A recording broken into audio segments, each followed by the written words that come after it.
Bashir in the building, y'all.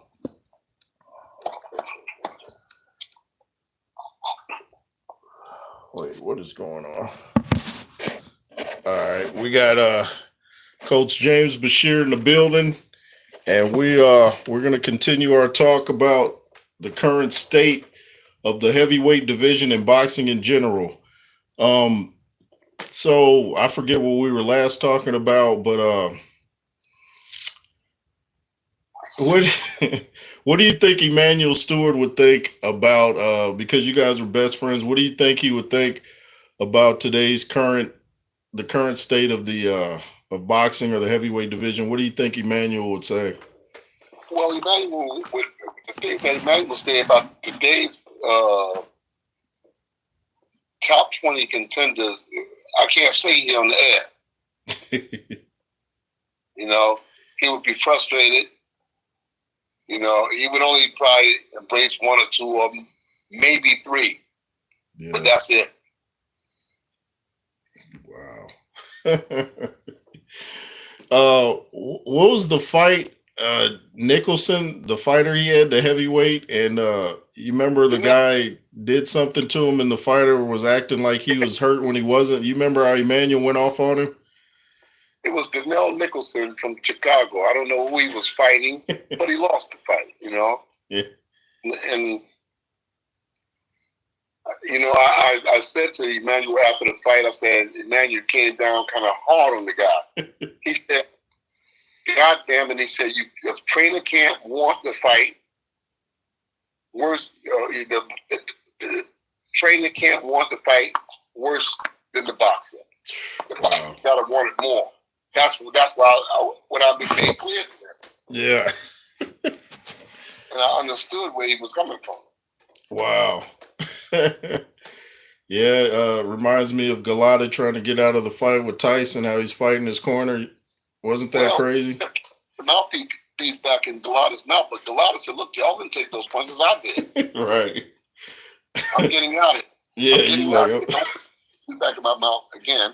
I'm getting out of here while I'm still alive. Right. Yeah, he's like, I'm going to take it to the showers, and it's been nice.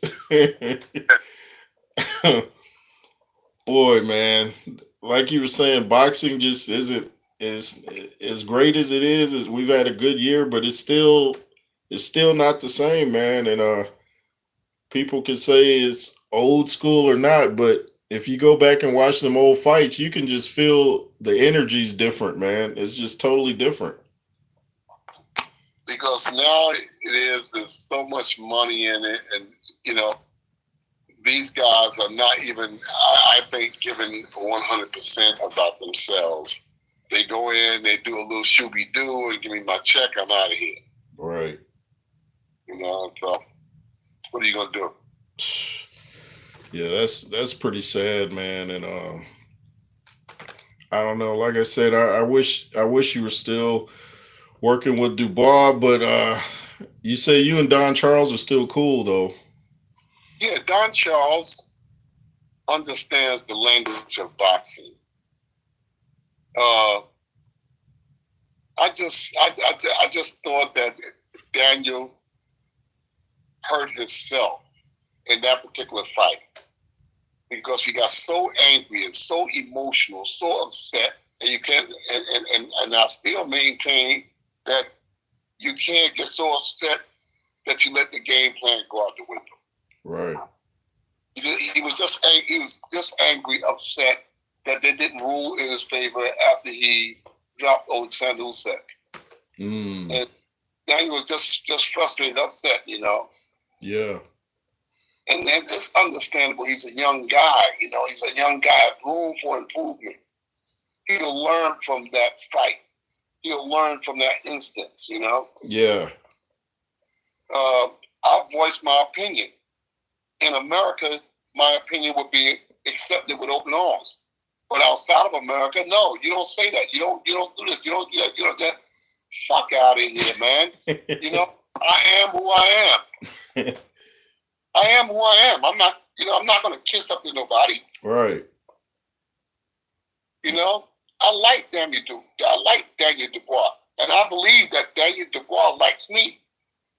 Yeah. I'm Don Charles, and I believe Don Charles likes me. Right. You know, I don't think nobody else in that equation likes me, though.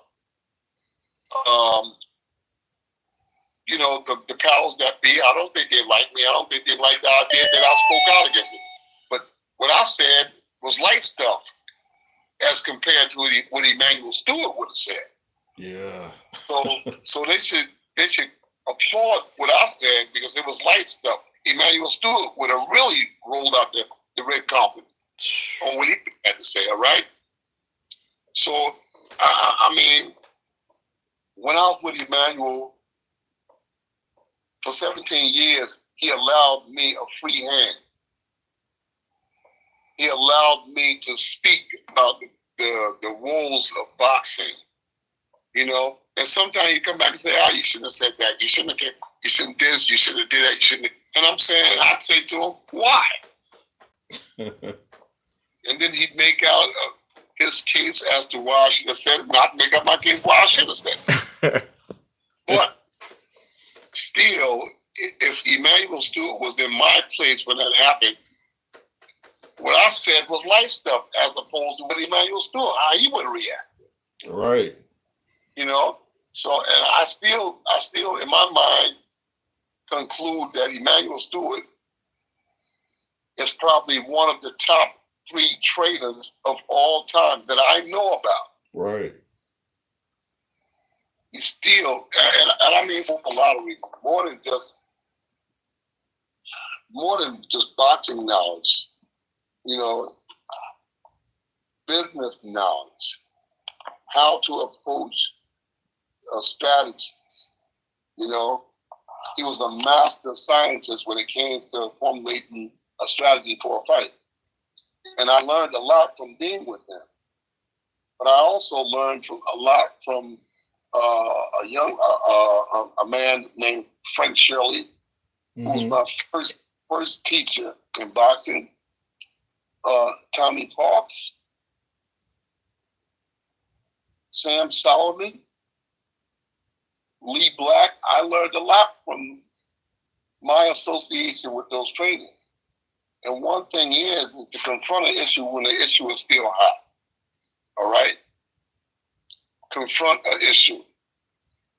And I just think that emotion and anger is what caused Daniel to blow the fight with Usyk, because he got so angry that they didn't rule in favor. He felt that he had knocked out Usyk, and they said, oh, it was a low blow, and this, that. And I think the anger and the emotions is what caused him to lose the fight or get stopped in the fight, you know? Yeah. Because he wasn't really hurt. Yeah, I didn't think he was either. I thought he was doing good in the fight. Yeah. I thought he was good. Yeah, I did too. Oh, you know, but like I said, he's a young guy. He'll get another chance. He deserves another chance. Right. But he's got to make a case for that in this fight versus Jarrell Miller. He's got to go out there and set fire to Jarrell Miller. Yeah. And then people look back and say, whoa, Daniel Dubois is back. Right. And I remember watching the fight, and I felt like Dubois was fighting the referee. ESPN was I noticed when they would show the replay of each round, they would just show Usyk's work and not anything that Dubois threw. I was like, wow, they're really trying to get this Usyk fury. That's the prejudice. We understood that coming in the fight. Man. Everybody had to understand that. Who's Daniel Dubois to them? Man. He's the guy that's getting in the way of this multi-million-dollar payday. Absolutely. I like working with Daniel Dubois. Yeah, was he when you worked with Dubois at the Olympic Training Center, wasn't that in Spain? Yes. Yeah, was he absorbing the things you were teaching him? Is he a fast learner? Yes, and he's appreciative. He's very respectful, appreciative, and he puts his best effort in the training effort. I like working with him. Wow.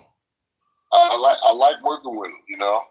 I think that there are still things that I could present to Daniel Dubois.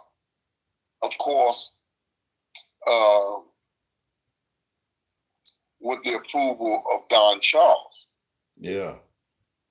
I love working with. I love working in that equation. I like working with Don Charles. I like working with Daniel Dubois. Yeah. I mean, Don Charles and I, we click. We click. We click like Emmanuel Stewart and I clicked. Because Emmanuel gave me something that I was soaking up, and I learned from him. I learned a lot from being there, you know. Don Charles reminds me of myself when I was working with Emmanuel Stewart. Don Charles is a respectful guy. He's a guy that's eager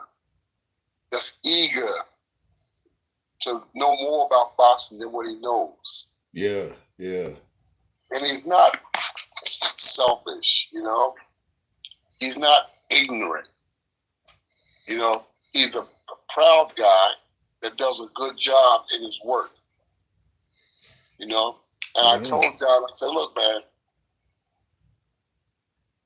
you don't let nobody change your mind about the logistics of boxing because you're the guy that's in there applying yourself. You're the guy that's in there applying yourself. So promoters and managers, they're going to say what they're going to say. But they're not the one in there getting the sweat. And blood, sweat, and tears. They're not the ones. They're managers. They're promoters, you know, but they're not the ones that's down in the trenches getting knee deep in dirt, sweat, slob, spit. They're not the ones. Yeah. The trainer is the ones that's doing that, you know? Yeah. Yeah. I thought you guys made a great team. Pardon me? I thought you and Don made a great team. Yeah, I think that Don and I make a great team. It's not over yet. It's not over. Yeah. It's not over. We're gonna do some other things together. Yeah. We discussed a lot of things after the training was, you know, Don and I discussed a lot of things, and we have yet to bring those things to fruition in boxing. Wow, man. I just like hearing you talk, man, because you're a fountain of boxing knowledge. Shout out to Tony's Reviews out there watching. Great boxing platform. Go subscribe to him. And yeah, we got Coach James Ali Bashir. Was the right hand man to Emmanuel Stewart, who's considered the greatest boxing trainer and one of the top trainers of all time. And we're just, I'm letting the floor be his, man. I was gonna ask you about this Day of Reckoning fight in Saudi Arabia with who's this? What's that young heavyweight coming up? Mac Madoff or something? You know what I'm talking about? Makhmadov or something? I'm trying to figure. He was just on the Fury undercard. A real big guy. He's always twitching his neck like that. What's his name? Makhmadov, I think. Now, when you find out, you have to send something over to me. Then I can tell you. Okay, yeah, I think he's on the undercard. And a lot of young heavyweights that's out there. Big guys. Right. Big guys, 6'9" and 6'10". And that's unheard of in heavyweight division. Do you think heavyweights are getting too tall, man? I remember Emmanuel Stewart said when guys get over 6'5", they get kind of clumsy and goofy. Like, how do you feel about like the NBA basically coming to boxing now? Well, they can come, but they're gonna have to make another division because you can't have a guy that's 6'10" and 6'12" boxing a guy that's 6'1". And that's ridiculous. Yeah, these guys are so tall now. There's never been a time like now where these guys are so big. Yeah. That's ridiculous to have a guy that's 6'10", 6'12", boxing a guy that's 6'2". I mean, come on, you gotta make another division. Yeah. You gotta make a super heavyweight division. Yeah, these guys now are like they're just like tall tanks. You got a guy that's 6'10", 6'11", 6'12", who's got a 18-inch reach advantage, a 75-pound weight advantage. Come on, you got to make another division. You know, Yeah. it just doesn't make sense, and it'll turn off people. It'll turn people off because people say this is not fair. Yeah. It's really not. Shout out to Chase Athletics. Thank you for watching. Yeah, it's they have super heavyweight in the Olympics and then heavyweight, but You know, I'm really excited about this Daniel Dubois Jarrell Miller fight. I'm really excited. me You too. know, and you know, I'm just excited about that fight as I am about Hawker versus Joshua and Wallin versus. Wallin versus Joshua, Hawker versus Wilder. Yeah, You know, I'm excited about all of those fights me because too. of the heavyweight division. You know, so I'm looking forward to these fights to see what's going to happen. What's the outcome of these fights? Yeah, me too, because it'll show us where Daniel Dubois is mentally. It'll show us if Jarrell can fight clean, with no PEDs in his system.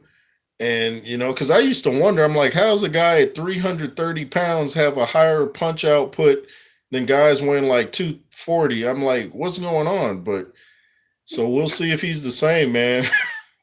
He had them hops, right? Yeah, yeah they said Jarrell had them hops. Yeah, man. It was actually a drug, from what I understand, that was burning his fat for fuel. So I Yeah, think he would purposely come in at a high weight to have more fuel. It's like he was getting fueled as the fight would go on. I'm like, what is this? Like, I think a perfect fight for Jarrell Miller if he wins against Dubois. What do you think about Jarrell Miller versus like a Dillian White? I don't want to think about Dubois. Dubois is my man. I want Dubois to win. You know, Oh yeah, yeah, definitely. Yeah, I think Jarrell needs to be humbled. but, So yeah, but he's my favorite in this fight. Daniel Dubois is my favorite in this yeah. Do you think fight. it win by? You think late round stoppage, right? Yeah, I'm thinking that he can be the first one to stop Jarrell Miller. That would be huge. That would be great for his career. I mean, that would put Daniel back on the map. He's the first one that can stop Jarrell Miller. Yeah, But Jarrell's a big, nasty guy. You know, he's nasty in there. He's gonna fight. yeah, You know, not gonna be easy on Daniel to do it, but it's not impossible for him to do it. yeah. Do, You do, know, since you were in the Dubois camp, do you think Miller will be able to get into Dubois' head by running his mouth? He likes to talk. Do you think he can make Daniel unsure of himself? no, I don't. I don't think. I think that Daniel be prepared. I think that Daniel and Don together, I think they'll be prepared for anything that Jarrell is going to bring. You know, Jarrell is Jarrell. You know, they Yeah, know just what to expect, and knowing Don, they'll know just how to handle yeah, that makes sense. That definitely makes sense. it. I think they'll be prepared for it. Like I said, and they'll be ready to handle it. Yeah, My thing is, if I was training Daniel, I'd give angles, and I'd work a constant jab. I'd work a jab like a paintbrush, top, bottom, chest, top, bottom, chest, top, bottom. right. Angle, left to right to left. And I would drag him out to sea and I'd drown him because he's not going to carry all of that weight, 12 rounds, not Yeah, unless he's laying on him, and Daniel shouldn't be there to be laid on. no, You got not to at all. complicate the fight. I think that Daniel can do it. I think that Daniel puts hands on Jarrell, and Jarrell goes away. You got to be the first time you got to stop. Yeah, that would be huge, man. That would definitely show that Daniel's back and he's someone that people got to take seriously. I didn't get to talk to you about this. What did you think of the Joe Joyce loss to Zhang. I picked Zhang to win by knockout. I just didn't know it was going to be that quick. But what did you think of the Zhang Joe Joyce fight? I think that was a bad move for them to go right back to Zhang after the first loss. I thought that was a bad move for them to go back and ask for a rematch. What was they proving by doing that? Yeah. No, you go back and you get 4 or 5 wins, and both of them should have met again. But after they was in the top 5, then they should have met again. Then it would have really meant something. Yeah. But prior to that, what did it mean? Even if Joe Joyce would have won, what did it mean? Yeah. It didn't mean that you were in the title picture. Yeah, that's a good point. So it was the better scenario would be for Joe to move on. He lost the fight. Yesterday, that happened all the time. Norton versus Lau versus Shavers, and Shavers come back and verse Quarry, and everybody was crisscrossing the division. So it shouldn't have been that Joe Joyce lost the fight, and that Joe Joyce should have moved on, fought 1 or 2 other guys, top guys, of course, in the top 15, and secured wins, and then before he came back to Zhang. But coming right back to fight Zhang, it just didn't make peanuts to me. It just didn't add up. Right. Me either. I was like, and judging from Joe Joyce's previous fights, I said he doesn't really make adjustments. I don't care how he talks about he's going to work on his defense and this and that. He basically does. Well, again, it's a difference in having a cheerleader and having a teacher. Having teachers and having a teacher is different. Absolutely. Now, mind you, Joe Joyce was knocked out in the second fight with the right hand, not the left hand, the right hand. Right. To show you how bad it was, he got hit with the right hand. Wasn't even the power hand. Yeah, that's true. Yeah. Shout out to King Slender. Thanks for watching. Yeah. It didn't make sense to take the fight. No, I didn't think so either. Let's see. What's up, Teddy Bruckshot? King Slender said Joyce was the WBO mandatory. Now Zhang he took the rematch to get his slot back. And what happened? Yeah. Do you think Zhang is kind of a tough guy, plus being a southpaw. Do you see anybody giving Zhang any problems?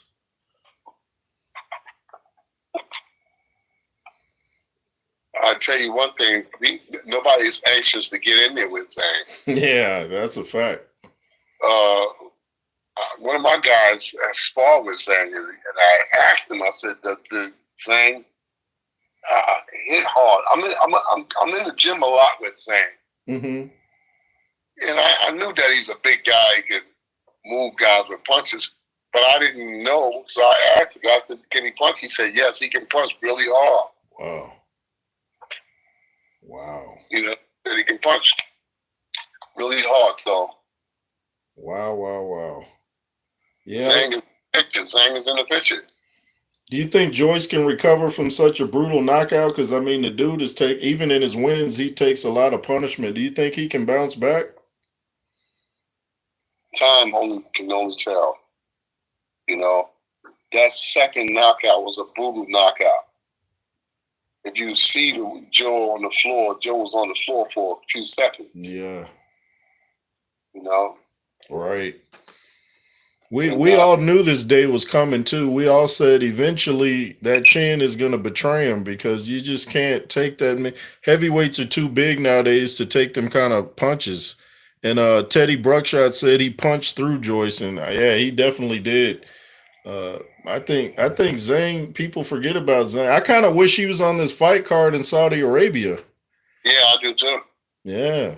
That would have made it that much more exciting. Oh man. Yeah, man. Oh my god. What do you think of I forgot the heavyweight fight, Frank Sanchez versus Junior Fall. I think that's kind of a mismatch. I think Frank Sanchez is way levels above Junior Fall, but what's your take on that fight? Yeah, I haven't seen that much of Junior Fall, but I don't think Junior Fall could beat a Frank Sanchez. I don't either. Yeah, I don't either. So Junior Fall lose to somebody in Australia, I believe it was. Yeah, he sure did. He did. And I wasn't. No, that was the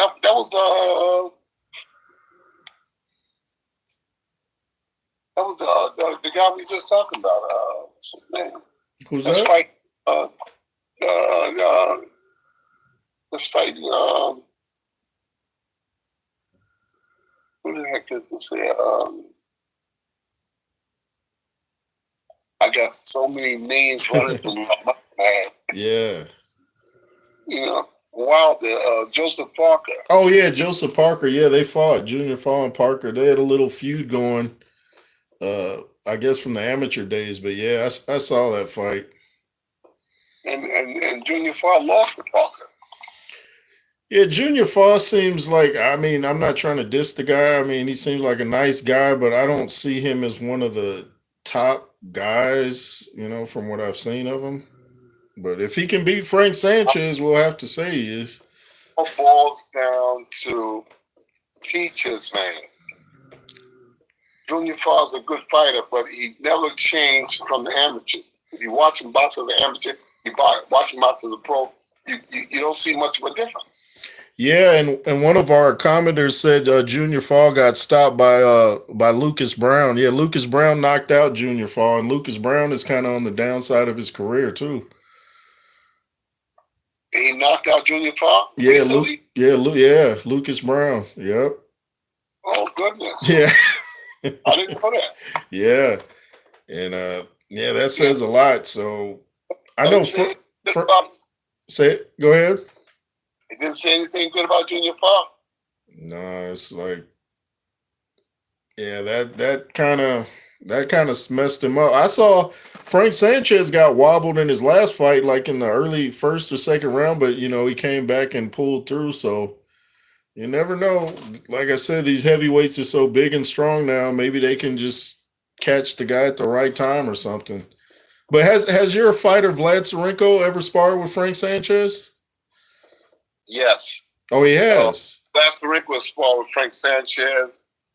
He's sparred with Joe Joyce. Wow. He's sparred with Hunter. He's sparred with Vladimir Klitschko.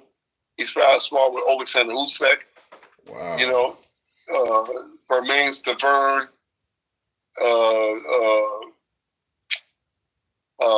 A man from France. What's his name from France? From France? Yeah. My mind is scrambling there. I'm not sure. The Olympic gold medalist from France. From France. I'm trying to. Why can't I think of his name? The Olympic gold medalist from France. We gotta know. I'm drawing a blank myself. Yeah, well, he sparred with him. All right. I can't think of his name. Was it Tony Yoka? Yoka. Okay, thanks for in the chat. I appreciate that. So Vlad Tsarenko has been in there with the who's who of the heavyweight division. He sparred them all. Wow. All right. So Vlad Tsarenko is not no spring chicken. He can get in there with any one of them right now. Wow. Any one of them he can get in there with. I wouldn't shy away at 19-0 with 16 KOs. I wouldn't shy away from Vlad Tsarenko getting in with any one of those guys right now. Wow, that's impressive coming from you.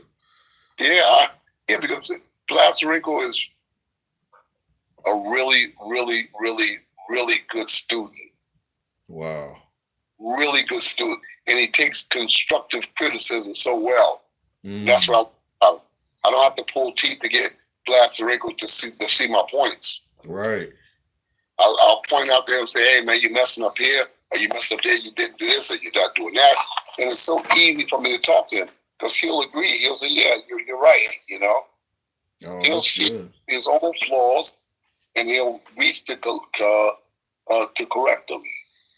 So he's absorbing everything you're teaching him, huh? He's a good guy. Like I Wow. said, I wouldn't shy away from putting him in with anybody. Wow. I look forward to seeing his career blossom. That's for sure. Yeah, you too. Me too.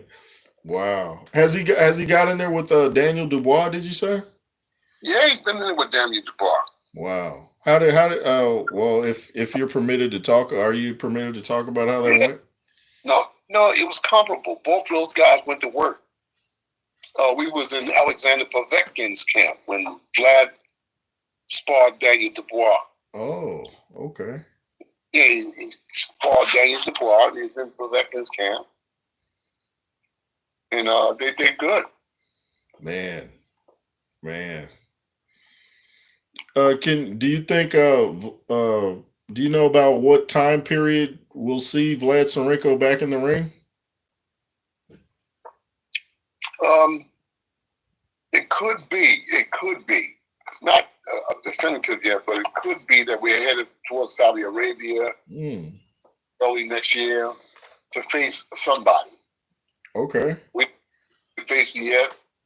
There's some mention been made that we're going to head to Saudi Arabia early next year, God willing.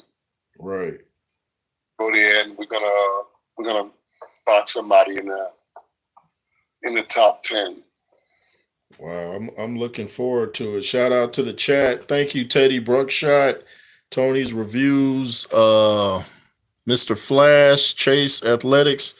Appreciate you watching. Yeah, we got the best trainer in the game. I'm gonna just say it how it is. The best trainer in the game / teacher. And like we always say, there's trainers, but who's teaching? You care to elaborate on the lack of teachers, coach? Well, I just think that today's boxing trainers or wannabe teachers, because I observe wherever I go in the world, and Vlasarenko and I have gone everywhere. We boxed in Austria, Germany, Wow. France, Italy, South Africa, America. We boxed everywhere, So I've been exposed to being around a lot of trainers, not a lot of teachers, because I didn't see a lot of teaching going on. I saw a lot of training, aka cheerleading. Yeah. And I observed, and I said, "Wow, this is what boxing has come down to." Yeah.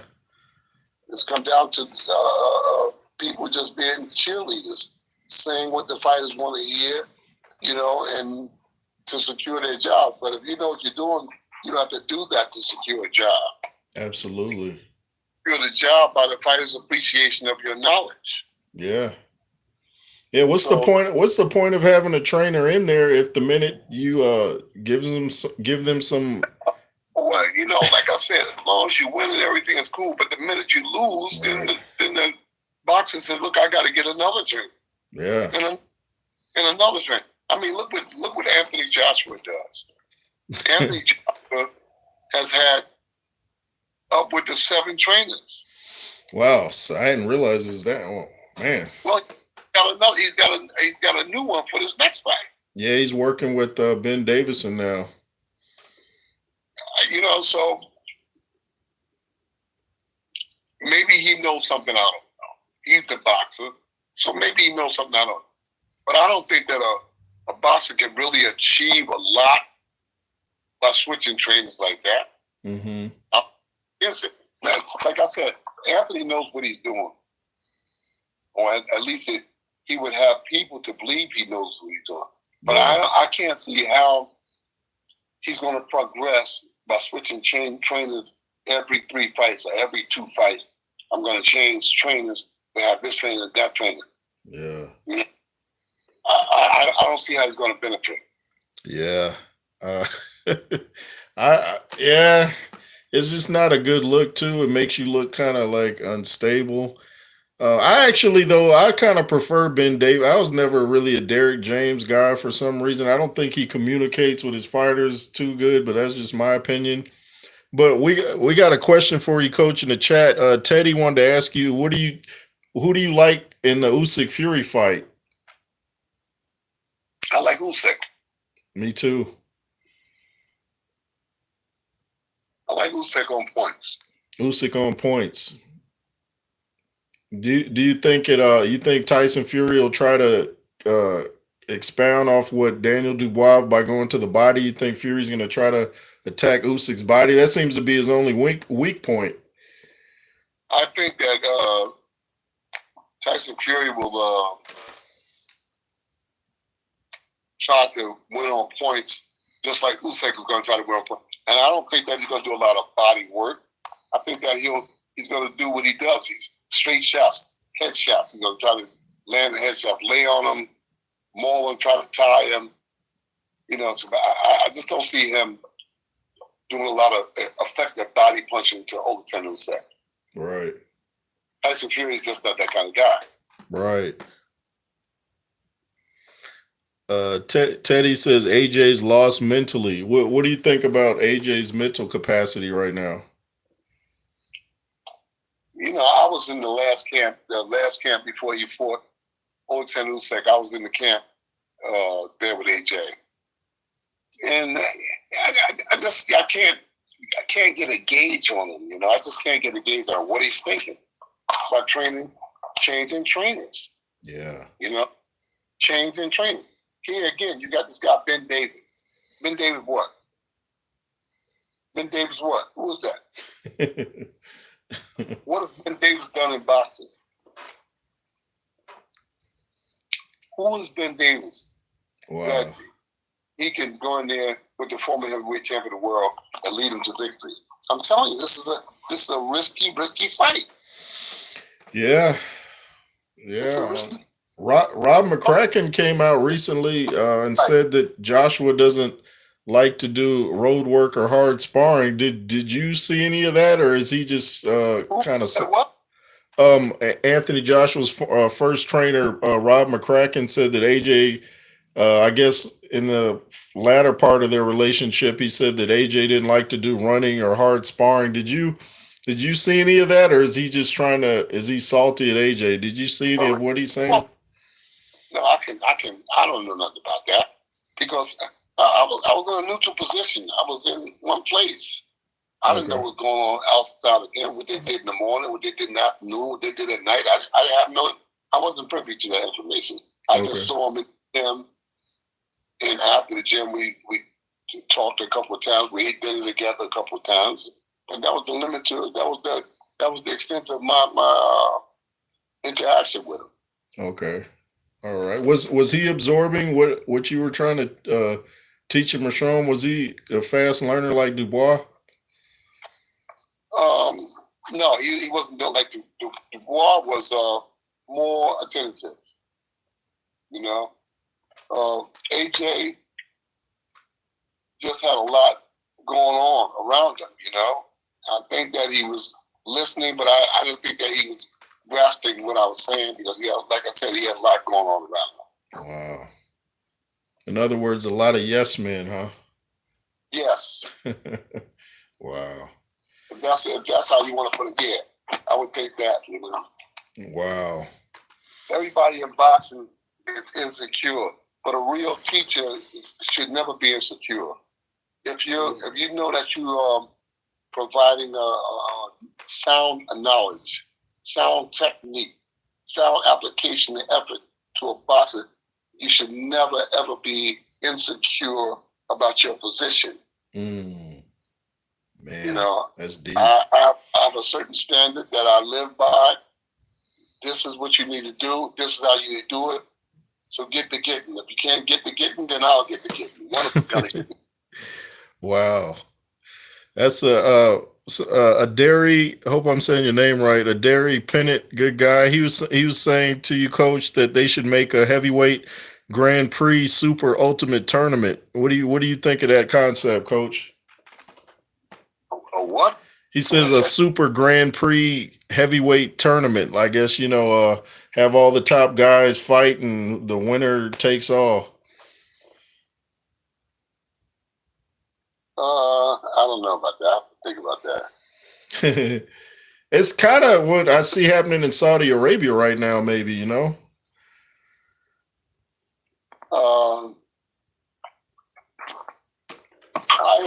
was in a tournament some years ago. I had in Atlantic City, Cedric Kushner. In fact, you can look it up on the internet. Cedric Kushner had a tournament in Atlantic City some years ago, and he had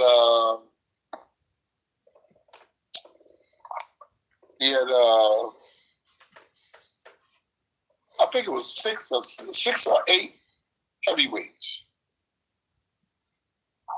6, maybe 8 heavyweights. Wait 1 minute. Wait 1 minute. Okay. Okay, you there? Yeah. Okay, what you getting ready to do?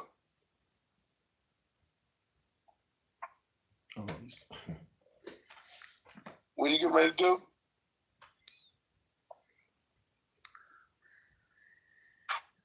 Hello? Are you talking to me? Yeah. Oh, yeah. I'm still here. Okay. Yeah. So everything good right now? Okay, yeah, good. Cedric Kushner had a tournament some years ago in Atlantic City. I think it was 8 heavyweights or 6 heavyweights. And my guy won the tournament. Oh. My guy won the tournament. The name of the tournament was Fistful of Dollars. Fistful of Dollars. I'm gonna have to watch that. Fistful of Dollars. Yeah, and my guy won the tournament. I think it was for $100,000. Wow. It was for $100,000. The name of the tournament was when you go to the internet, YouTube, you look up Fistful of Dollars. That was the name of the tournament. Cedric Kushner Productions produced the fight, and my guy won that tournament. Well, who were you training at the time? Maurice Harris. Maurice, oh yeah, I'm familiar. Shout out to Puro Boxing. Yeah, I'm real familiar with him, man. Maurice Harris was it's one of those stories where you say if he could have, would have, should have. He could have been the heavyweight champion of the world. He could have been but because of this or because of that or because of lack of desire, will, discipline, so many things that the young man had working against him. But he was a good fighter. And that night he was at his best because he won that tournament. Wow. Yeah, I'm gonna have to go check that out. Yeah, he won that tournament.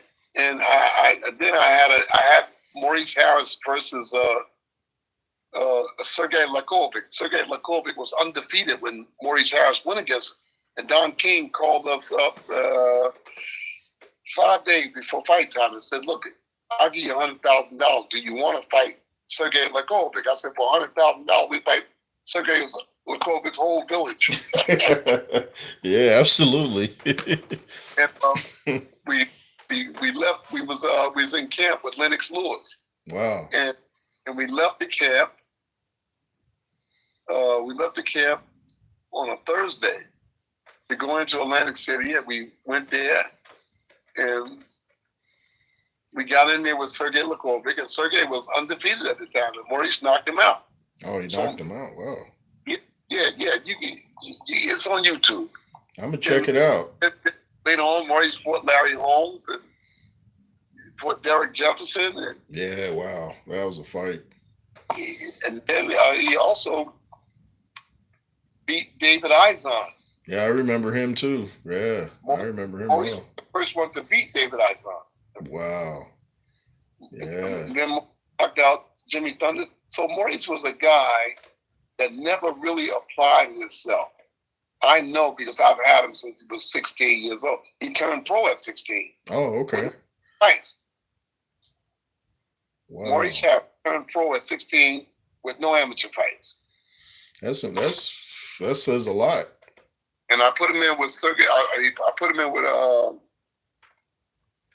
David Izon, and Harris beat him. Harris was the first one to beat David. Izon came to America 17-0 with 16 knockouts, I believe it was. Man. And Harris beat him. I don't think Harris was ever in a boring fight in his life. Yeah. You just couldn't tell what you didn't. You never could tell which Harris was going to show up. Yeah. You just didn't know which Harris was going to show up. Yeah. That's what I say about Joseph Parker. Right. Yeah. We put him in with Jeremy Williams. Oh, He beat okay. him. Beat Jeremy. Oh, really? I didn't know that. Yeah. Wow. He beat. So you know, and I didn't want the Jeremy Williams fight. I didn't want that. I didn't want the Larry Holmes fight. Oh, yeah. You know, I told him because I said, look, you don't need these fights because they're gonna steal these fights. Yeah. And 12 out of 15 writers at ringside said that Harris won the Larry Holmes fight. I told him, I said, they're gonna steal it. You don't need the fight. You just knocked out Jimmy Thunder. You don't need this fight.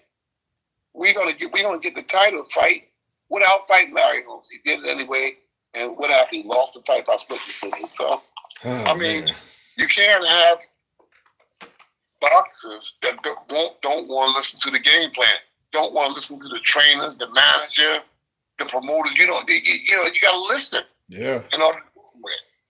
Yeah.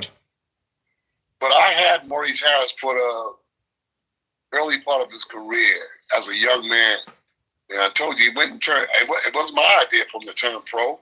I wanted him to stay in the amateurs for a while. But he turned pro at 16 years old. Wow. He went to Pennsylvania and turned pro. Once he turned pro, he couldn't turn back, and he was in there. He was in there with the who's who of the heavyweight division. I had him in a gym with David Tuer. Too? Wow. Look, I had him in the gym with Andrew Galata, David Tuer, Hasim Rockman, Jamil McCline. Oh, man. That's quite a list. Nothing but topics. Yeah. And I had him in there, and none of those guys would get in the ring with him. Wow. Are you serious? That's, ooh. Yeah, they saw him light a fire to Andrew Galata one day, and they said, that's it. I'm not getting in it with him. You know. Oh, yeah, I can imagine Galata didn't want none of that. Yeah, Galata got frustrated easily. Nobody wanted none of that. Wow. How did he go? How did Harris do against Lennox Lewis when they sparred? Fire. Always. And Mike Tyson. Fire. Always fire. Wow. It was always fire. Wow. Always fire. And mind you, Lennox was a bigger guy than Harris. Harris, in his best day, was 6'4", 218, 219. Yeah. He was a skinny heavyweight, but he could box. Yeah. That's why I say boxing is the key. If you can box, you can live in the land of giants. Facts. That's a fact. If you got boxing skills, you can live in the land of giants, you know? What was the story you told before? You could I'd like to hear it again, where you said something about Emmanuel Stewart wanted Lennox Lewis to bring in Harris in his camp so Mike Tyson couldn't get him to prepare for Lewis? Yeah, Emmanuel's thinking was, in fact, Harris fought Sergey Lakovic 1 week before Mike Tyson and Lennox Lewis fought. Oh, wow. When Don King called that camp and said, can you fight Sergey Lakovic this weekend? That was on a Sunday afternoon. And the fight was that Saturday coming. And we took the fight for $100,000. I said, yeah, we got to take that. And Emmanuel instructed Lynch to give Maurice Harris $5,000 a week. And Lennox balked about it. Lennox didn't want to do that. Lennox said, I don't need $5,000 a week. He said, I'm not going to box this guy because he's not Mike Tyson. But Emmanuel's thinking was that no, he said, no, the best thing to do is to bring Harris into our camp so we can know where he's at. Because we don't want Mike Tyson to get his hands on Harris because Harris only guy that can prepare Mike Tyson to beat you. Man, that's chess. That's playing chess right there. Yes, Emmanuel Stewart's psyche. So they brought us in the camp, and Leonard paid him the $5,000 a week, and Leonard wanted to fight. but Emmanuel's thinking was, said, look, man, you're getting $18, $19 million. Don't cut your nose to spite your face. Give the guy $5,000 a week for 6 weeks. So what? Big deal. Yeah, right. He could afford it. Yeah, with that kind of money, yeah. So oh man, I love that story. We was in Lennox Lewis camp 6 weeks. 6 weeks. You know? Wow. But Lennox Lewis and Maurice Harris, they boxed over 200 rounds together. Wow. Wow. Over 200 rounds together. They used to be getting it in. I can imagine. Oh man. I'm telling you, Maurice Harris was like a can't miss heavyweight champion. Yeah. Everybody piece of it. And the guy just I think about that time, I just get so upset, you know, because we had it right in the palm of our hand, but he blew it. Yeah. What did he just what was his issue? No, that's not the question. The question was, what wasn't his issue? Oh, right. Wasn't his issue, you know? Oh, man. He just didn't do the right thing, all right? He had the world by the keister, man. He had it. And he blew it. I mean, the guy just didn't live like a heavyweight. That's all he had skills, and that's all he had. Yeah. You say, you know, I give you $20,000. Yeah, I got it. Where's he at? That guy over there? Okay, get at it. And then slap some guy. I'm like, give me my money. I got it. So he was capable. He had all the tools, but he just didn't live up.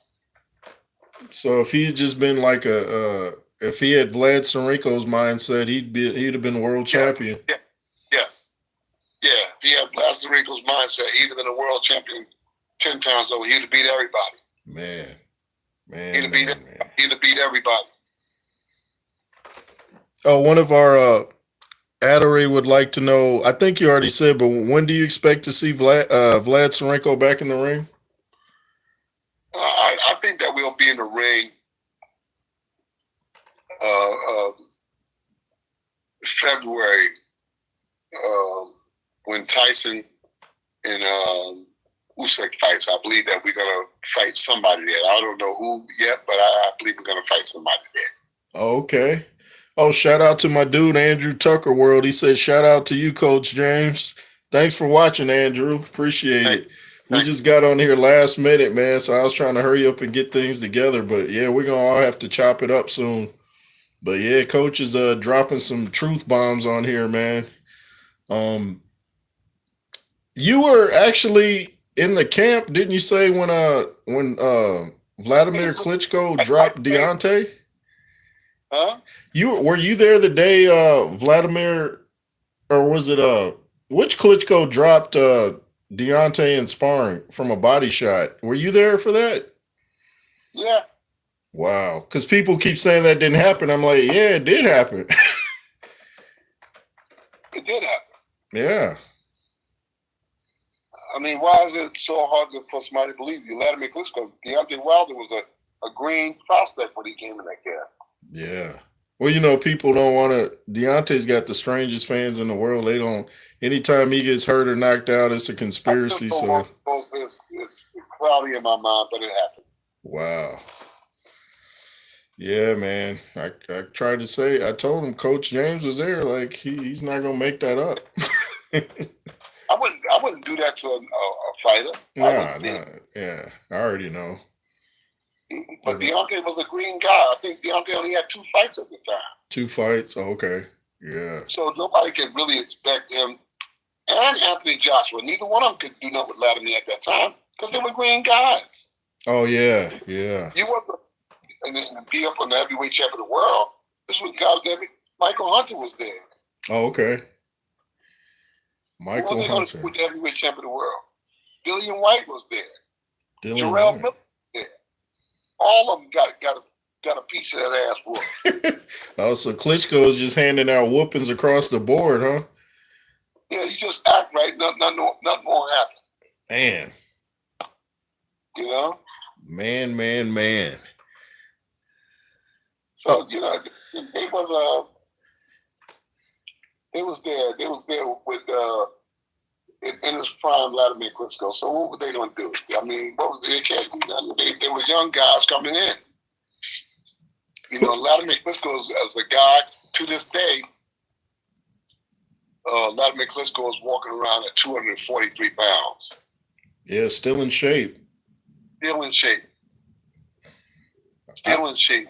I think he could still beat most of these guys, if not all of them. Yeah, I think so. I think he could. I think he could. Yeah. I think he could. You know. Do you guys talk often still? You and Vladimir? Huh? Do you and Vladimir talk often? All of the time. Wow, that's what's up. All the time, Vladimir and I, well, we talk all of the time. And I think that if he came back today, I think if this war wasn't going in Ukraine, he would have been came back. Yeah, right. Because he wants to fight. Yeah, man. And what is he, 46 now? I think so. But he's 46 and he's still in great shape. Yeah, he's a gym rat. Yeah, he likes boxing. Yeah. Who do you think was who's the harder puncher between him and his brother Vitaly or Vitaly? Who was the harder puncher? I don't know. I don't know. I mean, these are big, strong guys. Yeah. Vitaly is 6'8". He's a big guy. Yeah. That dude was awkward too. Yeah, but you know, the guys, you know, you get big, lean bodies like that. Did. You know, my trainer used to tell me many years ago. He said that's the worst guy to get hit with by those lanky guys. Yeah. You don't want to get hit with.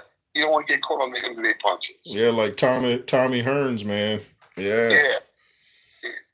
It was another guy from the Croc Gym many years ago. His name was Dwight Davison. Dwight Davison? Yeah, and he punched this guy. He could punch like a government mule. Oh man. What weight class? Middleweight. Middleweight? Man. Yeah, just look him up. Dwight Davison. He was from the Croc Gym and he could punch. Man. The Kronk was the spot, wasn't it?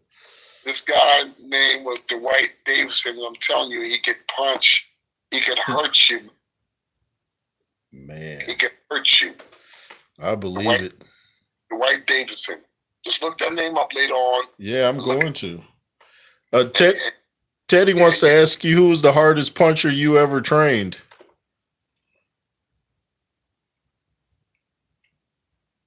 Oh, man.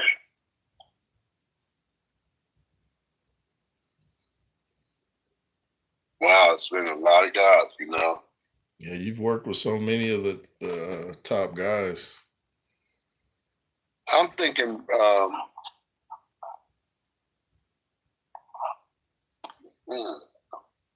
pound for pound, you have to, it's a lottery, like Vladimir Klitschko, Mm-hmm. Lennox Lewis, and Shannon Briggs. Ooh, Shannon Briggs. Forgot about him. Yeah, Shannon Briggs.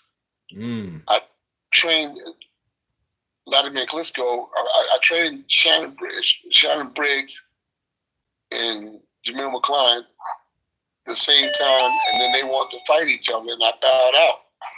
Oh. I got nothing to do with that. I don't work like that. You know? Right. Oh man. But Jamil felt that I should train him, but I said, no, I can't do that, man. I can't do that. That's between you and Shannon. Y'all get in there, do you do. They fought, And I think Jamil won the fight, and we went back to training as usual. Okay. I was trying to remember that fight. I'm gonna have to go back and watch. You giving me? I'm gonna have to write these down. I don't even remember them fighting. Shannon Briggs and Jamil McLeod, yeah, they fought the Garden. Wow. Wow. What was it like working with Shannon Briggs? A nightmare. Yeah, he's kind of out there. He's a funny dude though, man. And Jamil McLeod, both of them was a nightmare to work with, but they were good fighters. Oh, Jamil too. He was tough to work with. Yeah, heck yeah. Wow. What was his deal? Lack of discipline or what? No, they just didn't. If you say go left, they say go right. If I say go, they say go up. You know, if I say day, they say night. You know, just always something that I had to wrestle with about. You know. Yeah. How do you deal with the fighter that's like that? What do you have to tweak your game plan? Like, how do you deal with that? You don't. You just survive. That's all. You survive. You do the rope a dope. Yeah, it's tough. It's really tough. You know, Shannon Briggs said he's coming back. Yeah, I know. Do you think he could beat some of these top guys once he gets in shape? Well, Shannon Briggs has a boxer's mind. Shannon Briggs has a boxer's mind. And if he hits something, he can get results. So I can see him sliding in there and getting one of those titles. Yeah, he can still punch. He'd be the only heavyweight to win that. I mean, he'd be the oldest guy to win the heavyweight championship. Yeah. I think that he's older than what George was. George was, I think, 55, 45. No, George was 45. Yeah, George is in his 44, 45, and Briggs is my age. Briggs is 51. Yeah, he'd be the oldest guy to do it. Yeah, man.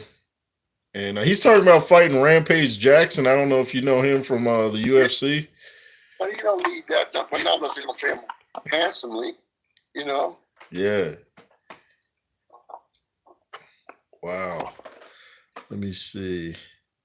Oh, this Teddy. I don't think Shannon Briggs has asthma no more. He's taking some type of herb that he said he got rid of his asthma, so he should be good. Yeah, well, I don't know what it is. I think that if he hits something, he can get results. I can tell you that.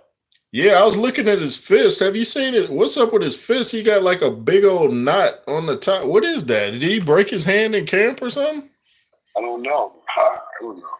Yeah, his fist looks like a crazy dude. I know that he's a crazy dude. Did he ever spar with Lewis when you were in camp? No. No. No. Oh, okay.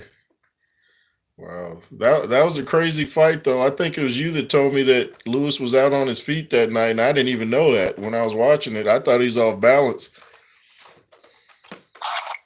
And Lewis came back and bombed him. Yeah, he sure did, man. It's like once he felt his power, he just adapted. You don't know what boxers be going through in that ring. Yeah. They got no idea. They got no idea. Me being in the corner, I get a close-up on these guys when they come back to the corner. And many times I've had to bring boxers back from Disney World, you know? Oh, man. They'd be tired. They'd be tired and they'd be hurt. Yeah.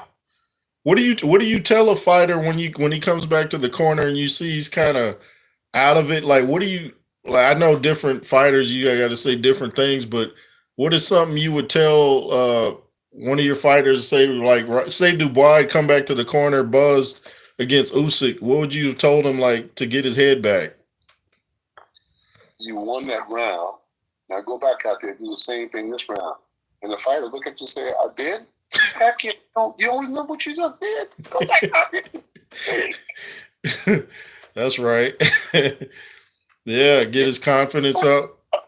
Hey, you won that round. Now I need you to go back out there and do the same thing this round. Yeah. You know, it's it's a spur of the moment thing. Yeah. So instinctively, I'll look at the fighter And my instinct will say this. And I said, listen, you won that round. This time I need you to do more of what you just did. Just do it more. And the guy said, what did I do? I said, you don't remember what you just did? Yeah, do that jab. Yeah. I totally get it, man. I totally get it. How could you forget what you just did? What's the matter with you? Hey, come on, take this water. Go back out there and do your job. Wow. And 80% of the time it works. We got Coach James Ali Bashir dropping gems on y'all. Y'all need to listen up. Adiri, like I said, I hope I'm not mispronouncing your name. He wanted to ask you, Coach, is lifting weights good idea for boxing? No. No? He says no. No. The more relaxed that body is, the more agile that you are inside the ring, the more flexible.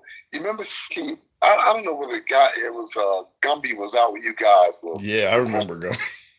You remember Gumby? Yeah. Huh? Yeah, I remember Gumby, the little green dude. Yeah, that's how you're supposed to be inside the ring. I got you.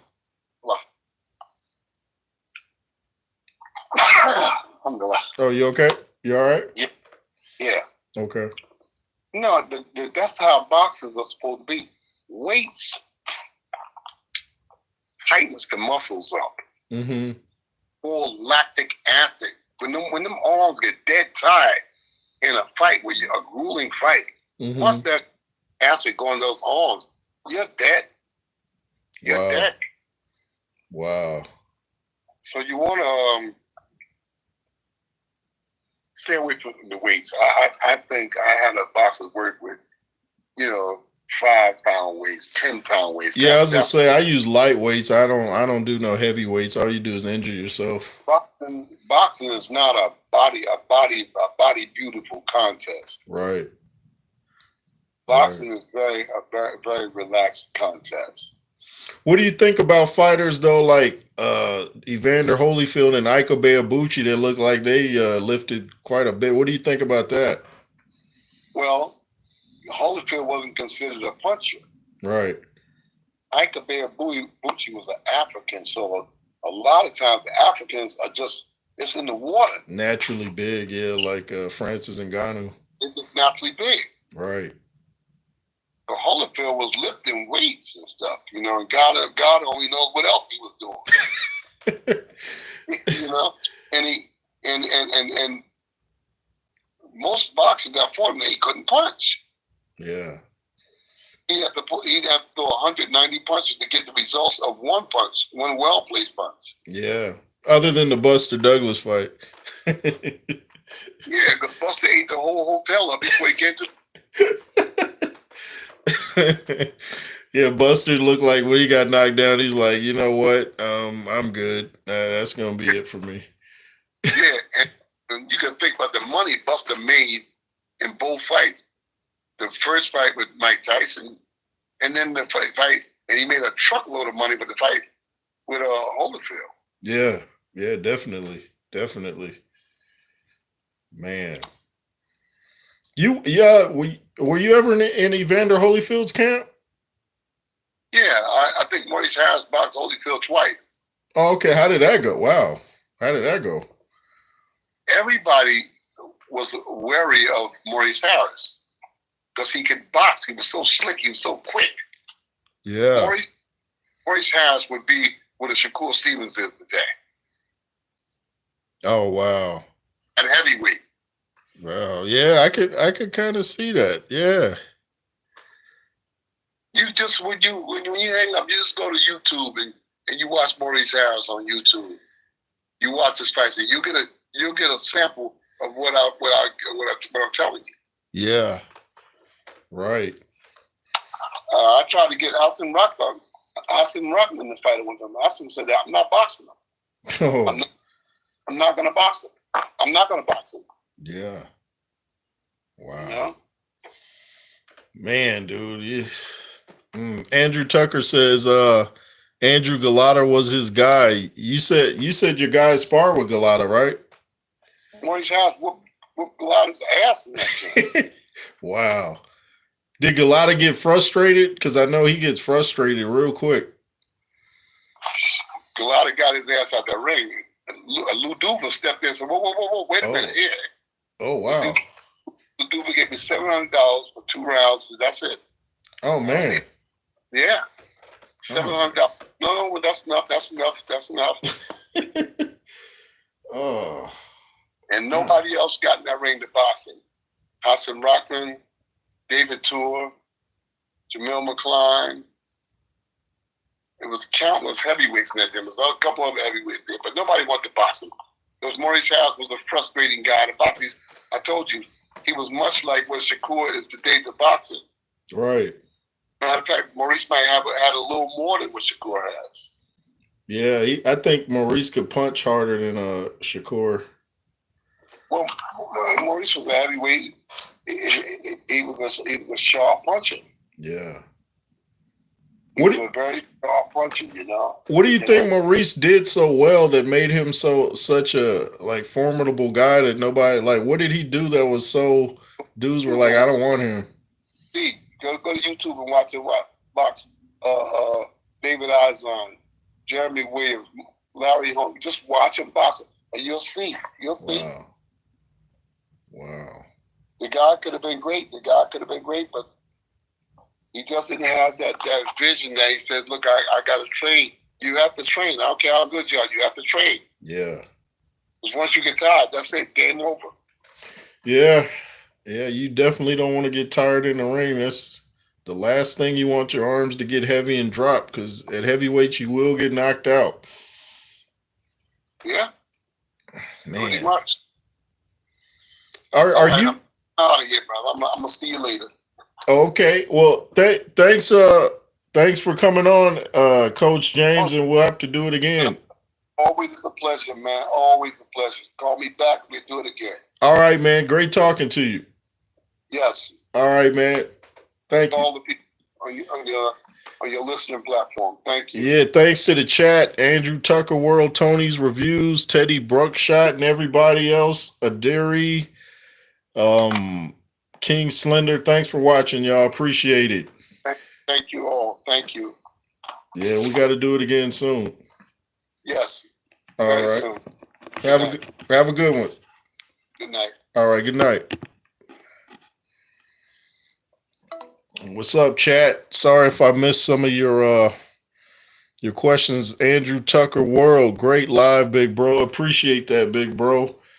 Yeah, man. It was just the last minute he called me up. He's like, "Hey, want to go live?" So I'm like hurrying around. I was like, "Oh, okay."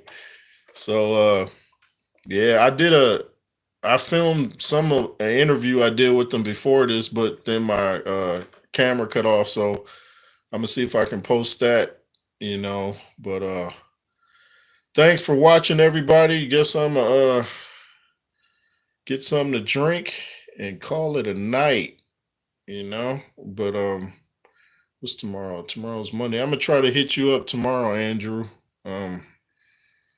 Yeah, I've been working a lot, man, downtown Atlanta, so we got a lot to catch up on. What's up, King Slender in the building? Boxing on the Edge. What's up, man? Go subscribe to Andrew Tucker World, Boxing on the Edge. And anybody else out there that's got a platform, Tony's Reviews.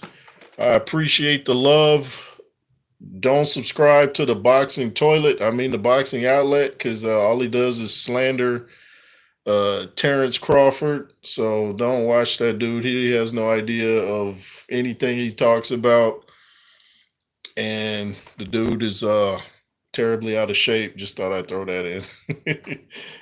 But yeah, I'm going to head out. Thanks for watching again. LSR forever. Be fearless. Yay.